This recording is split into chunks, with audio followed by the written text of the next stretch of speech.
ಸೇರಿದಂತ ನಮ್ಮೆಲ್ಲ ಅಕ್ಕ ತಂಗಿಯರಿಗೆ ಹೇಳಲಿಕ್ಕೆ ಬಯಸ್ತೇನೆ, ನಿಮಗೆ ವೈಯಕ್ತಿಕವಾಗಿ, ಯಾಕಂತಂದ್ರೆ ನೀವು ಎಲ್ಲರ ಕೆಲಸವನ್ನ ಮಾಡುವಂತ ಸಂದರ್ಭದಲ್ಲಿ ನಿಮ್ಮ ವೈಯಕ್ತಿಕವಾದಂತ, ಅದು ಗ್ರಾಮ ಪಂಚಾಯಿತಿಯಲ್ಲಿ ಕೆಲಸ ಇರ್ಬೋದು, ನಿಮ್ಮ ವೈಯಕ್ತಿಕ, ನಿಮ್ಮ ಮನೆಗೆ ಸಂಬಂಧಿಸಿದಂತ, ನಿಮ್ಮ ಸಂಬಂಧಿಕರಿಗೆ ಸಂಬಂಧಿಸಿದಂತ, ಅದು ಗ್ರಾಮ ಪಂಚಾಯಿತಿಯಲ್ಲಿರ್ಬೋದು, ತಾಲೂಕ್ ಪಂಚಾಯಿತಿಯಲ್ಲಿರ್ಬೋದು, ಯಾವುದೇ ತಾಲೂಕಿನಲ್ಲಿ, ಅದು DC ಆಫೀಸ್ನಲ್ಲಿರ್ಬೋದು, ಅದು SP ಆಫೀಸ್ನಲ್ಲಿರ್ಬೋದು, ನೀವು ನೇರವಾಗಿ ನನ್ನನ್ನು ಸಂಪರ್ಕಿಸಿ ನಿಮ್ಮ ಕೆಲಸವನ್ನ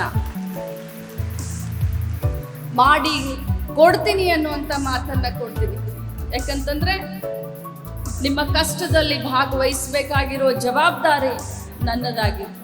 ಇವತ್ತು ಉಡುಪಿ ಜಿಲ್ಲೆಗೆ ನನ್ನನ್ನು ಜಿಲ್ಲಾ ಉಸ್ತುವಾರಿ ಸಚಿವರನ್ನಾಗಿ ಮಾಡಿದ್ದಾರೆ.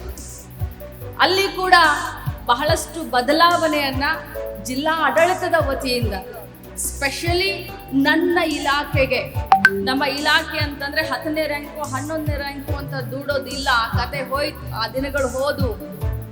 ಇವತ್ತು ಏನೇ ಇದ್ರು ಮಹಿಳಾ ಮಕ್ಕಳ ಕಲ್ಯಾಣ ಇಲಾಖೆ ಅಂದ್ರೆ ನಂಬರ್ 1 ನಂಬರ್ 2ನಲ್ಲಿ ಬರುವಂತ ಕೆಲಸವನ್ನ ನಾನು ಮಾಡ್ತಾ ಇದ್ದೀನಿ.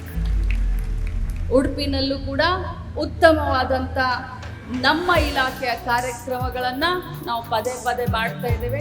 ಅದೇ ರೀತಿ ಬೆಳಗಾವಿಯಲ್ಲಿ ಕೂಡ ನನಗೆ ಬಹಳ ಸಂತೋಷ, ಹೆಮ್ಮೆ ಅನಿಸುತ್ತೆ. ಇವತ್ತು ಇಷ್ಟು ಅದ್ಧೂರಿಯಾದಂಥ ಕಾರ್ಯಕ್ರಮವನ್ನು ನಾವು ಮಾಡ್ತೇವೆ.